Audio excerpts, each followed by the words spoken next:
Saregamapa. C major cord, প্রথমে C major cord ধরার জন্য 2 নম্বর তারে 1 নম্বর আঙ্গুল, আর 4 নম্বর তারে 2 নম্বর আঙ্গুল, 5 নম্বর তারে 3 নম্বর আঙ্গুল। এটা হলো সি মেজর কর্ড। এবার বাজাবো কীভাবে? Down down up down up, down down up down up.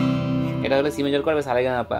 Saregamapa 5 নম্বর তারে 3, 5 নম্বর তারে 3 দিয়ে ডাউন 3, তারপরে তারে নিচের তারে মানে 4 নম্বর তারে 0 মানে ধরবো না, 0 2 3, তারপরে 3 নম্বর তারে 0 2, 0টা মানে ধরবো না, 0 2, তার এবার 2 নম্বর তারে 0 1, এবার ব্যাক করবো 1 0, তারপরে 3 নম্বর তারে 2 0, তারপরে 4 নম্বর তারে 3 2 0, তারপরে 5 নম্বর তারে 3, আর 3 0 2 3 0 2 0 1 1 0 2 0 3 2 0 3।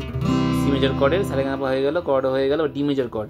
ডি মেজর কর্ড ধরার জন্য 2 নম্বর ফ্রেটে 2 নম্বর আঙ্গুল 1 নম্বর তারে, আর হচ্ছে 3 নম্বর তারে 1 নম্বর আঙ্গুল 2 নম্বর ফ্রেটে থাকবে, আর 3 নম্বর আঙ্গুলটা বসবে 2 নম্বর তারে 3 নম্বর ফ্রেটে। এটা হয়ে গেল D major cord. Down down up down up down down up down up. এটা সারেগামাপাটা কীভাবে বাজাবো? 4 নম্বর তারে 0 2 4, 0 মানে ধরবো না, 0 2 4, তারপরে 3 নম্বর তারে 0 0 2 4, তারপরে 2 নম্বর তারে 2 3, আর ব্যাক করবো 3 2 4 2 0 4 2 0 0 2 4 0 2 4 2 3 3 2 4 2 0 4 2 0। D major cord.